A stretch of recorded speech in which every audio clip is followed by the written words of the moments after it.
Hi, I'm Kevin, And I'm Amanda. and we are serving up. All that jam.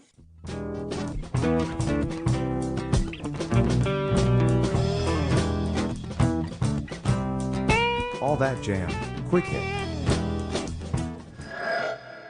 Squeaky feet on new LP.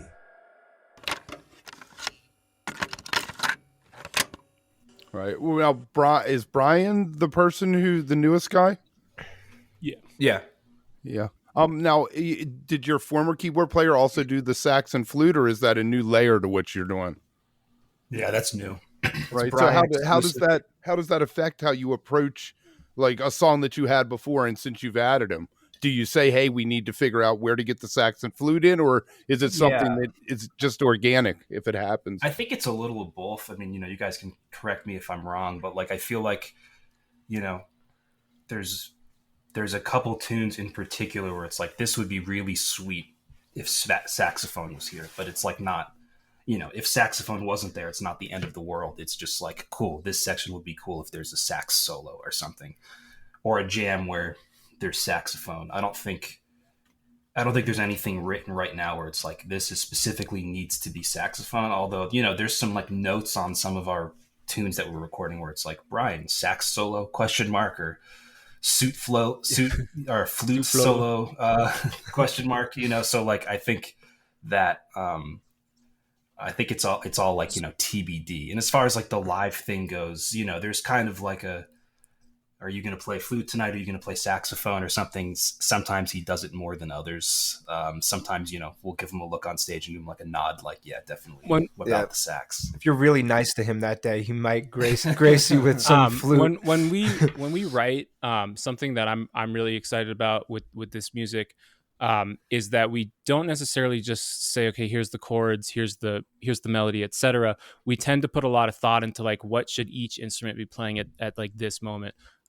It's very kind of like non-jam bandy in that way, as far as like when we're improvising, it's whatever goes. But when we're playing our tunes, we tend to be really, really orchestrated and like arranged. So for having sax, flute, etc. coming into the fold kind of in the middle, I don't think we changed too much, because in my head it's like, well, this is always supposed to be a synthesizer, this is always supposed to be an electric piano. But now that we have been writing stuff with Brian in mind, it's different. We can go in and say, okay, we want some sax, we want some flute in here. And we've started to kind of like, flurry in some new songs that are like really driven. We have one called Chromatos that we started debuting this year.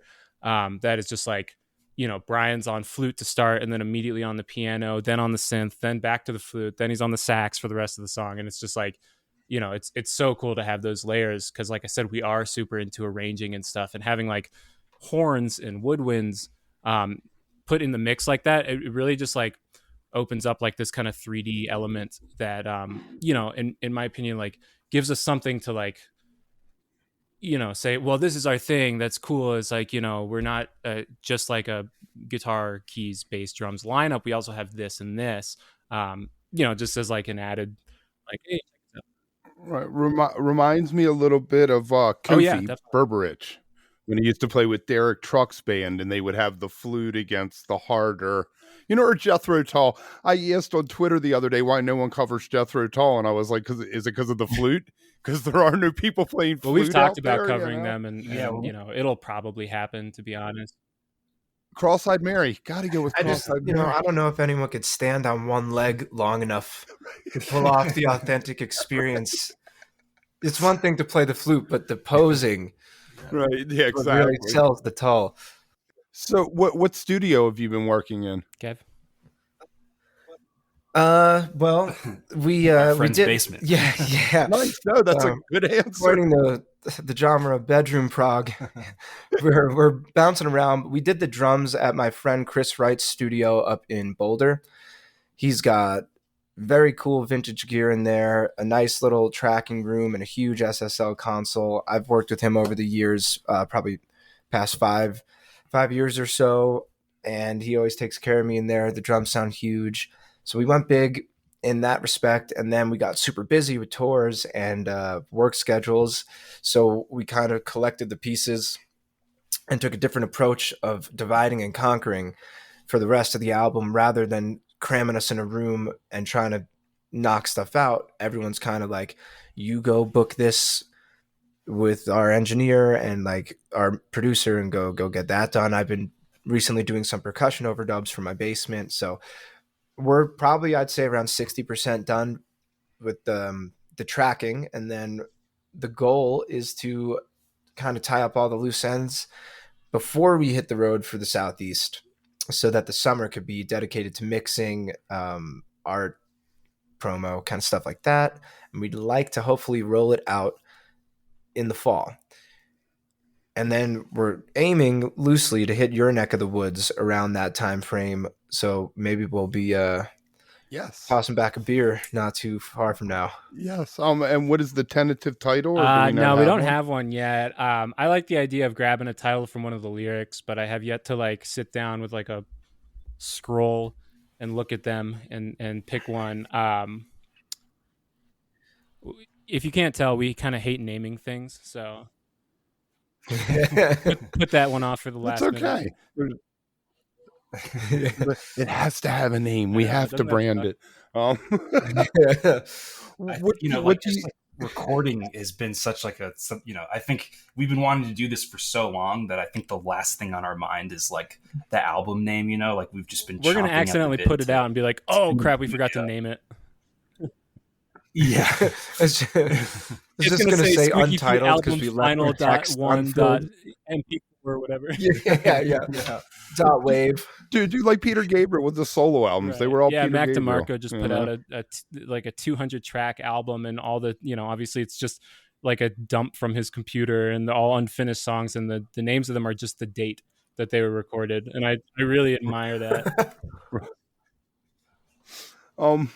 Now I've seen a trend with jam bands releasing singles. Have you guys thought maybe we can put one out as a single? We have one track we're super excited to put out as a single, with a guest on it. So we're like super pumped about that, and that's definitely going to kind of be the lead thing for us. And then that song is an instrumental, so I feel like we also should get something going on with vocals in it to release. But we haven't put too much thought into that yet. It's a slow recording process for us right now, and we're finally seeing like the light at the end of the tunnel. This is great. You're really reminding us we got to do stuff. Yeah, I don't think anyone has a choice anymore when it comes to singles or dropping a full-length album at once. For the past 10 years, all the business lectures and industry people, little talks and sessions, any advice people give us is just like, you have to release your content in a way that favors the algorithm and favors the flow of internet traffic. So, if you want people to be thinking about your album, you got to constantly remind them with a song. It takes 2 to 3 months to promote that you're going to drop one song. So then it comes out, it's like, oh, cool. And then you spend another 2 to 3 months on another song. Right. And it is kind of soul crushing if you just drop the whole album and then it's like for a week, people are like, cool. And then like no one cares anymore. And you look at your Spotify numbers and you're like, oh yeah, man. Jim Cotta.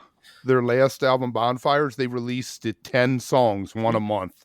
Yeah, exactly. I was really bumping the first song. I think it's called "Wanna Go" or something. The one with the music video of them on the couch. Yeah. I was like, dude, this song is sick, and it hooked me in to wait for the next one. Right, exactly. They kind of brainwashed me, dude.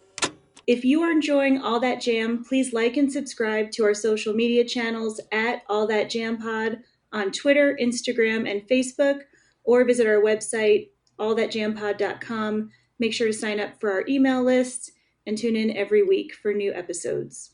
Also, look for full interviews on our YouTube channel. And remember, stay beautiful, but don't stay underground too long.